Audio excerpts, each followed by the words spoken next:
Diseases associated with depressed or overactive immune responses. This section is about how the immune system goes wrong. When it goes haywire and becomes too weak or too strong, it leads to a state of disease. The factors that maintain immunological homeostasis are complex and incompletely understood. Immunodeficiencies.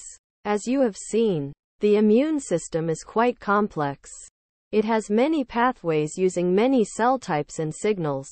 Because it is so complex, there are many ways for it to go wrong.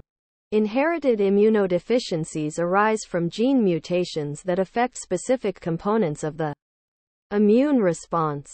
There are also acquired immunodeficiencies with potentially devastating effects on the immune system, such as HIV. Inherited immunodeficiencies.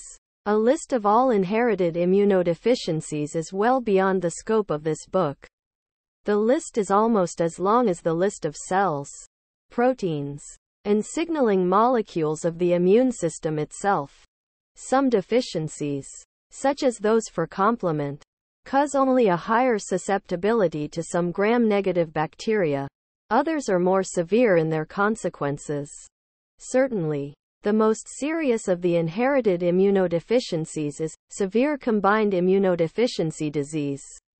SCID. Single quote. This disease is complex because it is caused by many different genetic defects. What groups them together is the fact that both the B-cell and T-cell arms of the adaptive immune response are affected.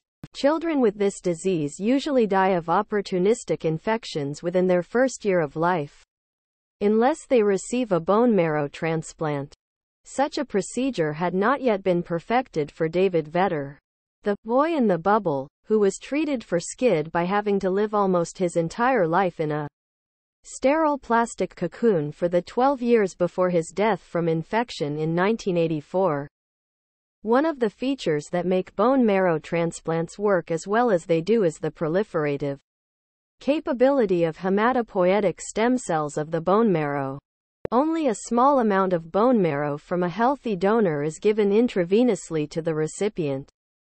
It finds its own way to the bone where it populates it, eventually reconstituting the patient's immune system, which is usually destroyed beforehand by treatment with radiation or chemotherapeutic drugs. New treatments for SCID using gene therapy, inserting non-defective genes into cells taken from the patient and giving them back, have the advantage of not needing the tissue match required for standard transplants. Although not a standard treatment, this approach holds promise, especially for those in whom standard bone marrow transplantation has failed. Human immunodeficiency virus, AIDS. Although many viruses cause suppression of the immune system, only one wipes it out completely, and that is the previously mentioned HIV. It is worth discussing the biology of this virus, which can lead to the well-known AIDS, so that its full effects on the immune system can be understood. The virus is transmitted through semen, vaginal fluids, and blood, and can be caught by risky sexual behaviors and the sharing of needles by intravenous drug users. There are sometimes, but not always, flu-like symptoms in the first 1 to 2 weeks after infection. This is later followed by seroconversion. The anti-HIV antibodies formed during seroconversion are the basis for most initial HIV screening done in the United States. Because seroconversion takes different lengths of time in different individuals, multiple AIDS tests are given months apart to confirm or eliminate the possibility of infection. After seroconversion, the amount of virus circulating in the blood drops and stays at a low level for several years. During this time, the levels of CD4+ cells, especially helper T cells, decline steadily, until at some point, the immune response is so weak that opportunistic disease and eventually death result. CD4 is the receptor that HIV uses to get inside T cells and reproduce. Given that CD4+ Helper T cells play an important role in T-cell immune responses and antibody responses. It should be no surprise that both types of immune responses are eventually seriously compromised. Treatment for the disease consists of drugs that target virally encoded proteins that are necessary for viral replication but are absent from normal human cells. By targeting the virus itself and sparing the cells, this approach has been successful in significantly prolonging the lives of HIV-positive individuals. On the other hand, an HIV vaccine has been 30 years in development and is still years away. Because the virus mutates rapidly to evade the immune system, scientists have been looking for parts of the virus that do not change and thus would be good targets for a vaccine candidate. Hypersensitivities. The word hypersensitivity simply means sensitive beyond normal levels of activation.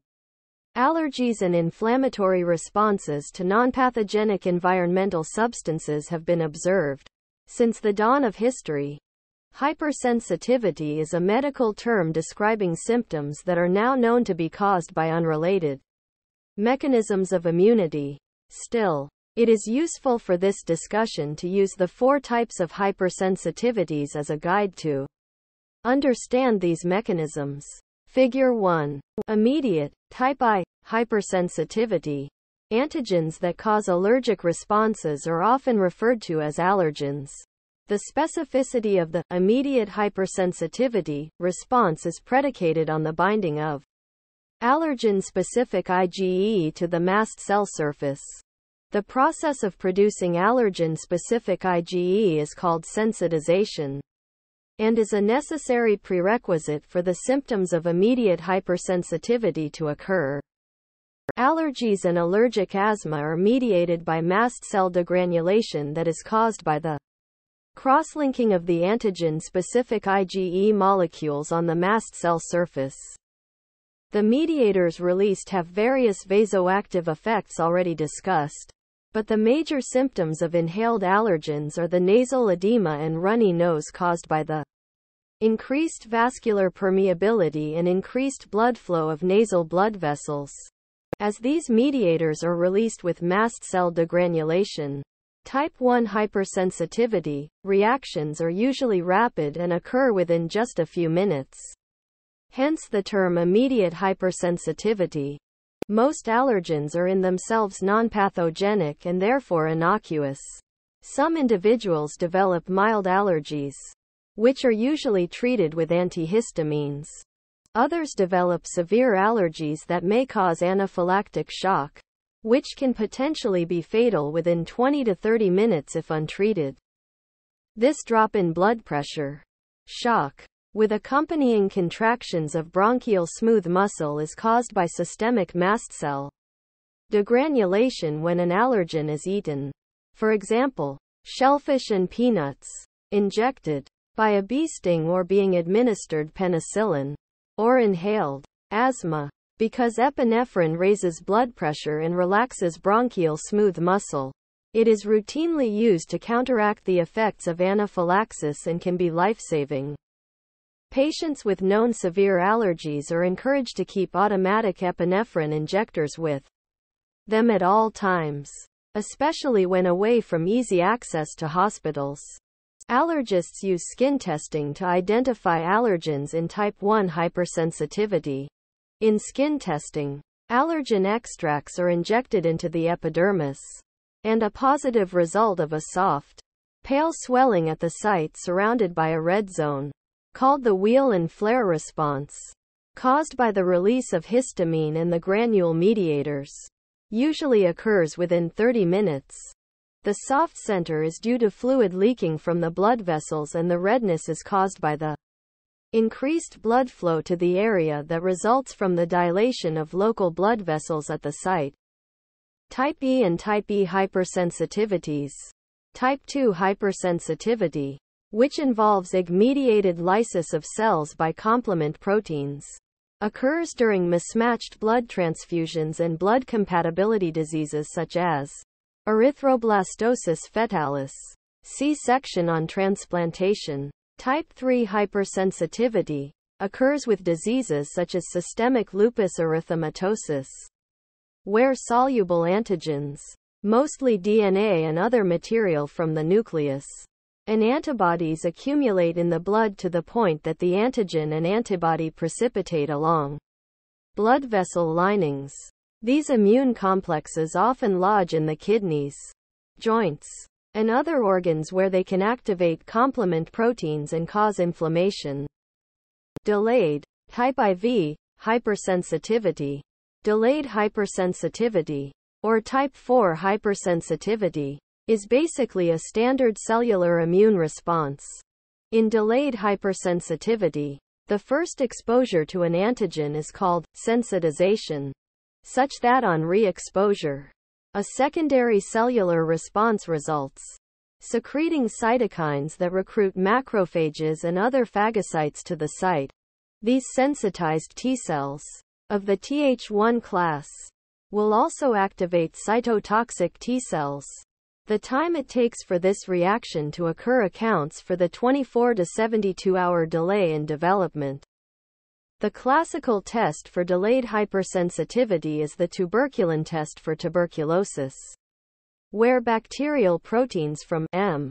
tuberculosis are injected into the skin. A couple of days later, a positive test is indicated by a raised red area that is hard to the touch, called an induration, which is a consequence of the cellular infiltrate, an accumulation of activated macrophages. A positive tuberculin test means that the patient has been exposed to the bacteria and exhibits a cellular immune response to it. Another type of delayed hypersensitivity is contact sensitivity, where substances such as the metal nickel cause a red and swollen area upon contact with the skin.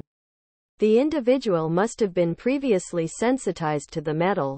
A much more severe case of contact sensitivity is poison ivy, but many of the harshest symptoms of the reaction are associated with the toxicity of its oils and are not T-cell mediated.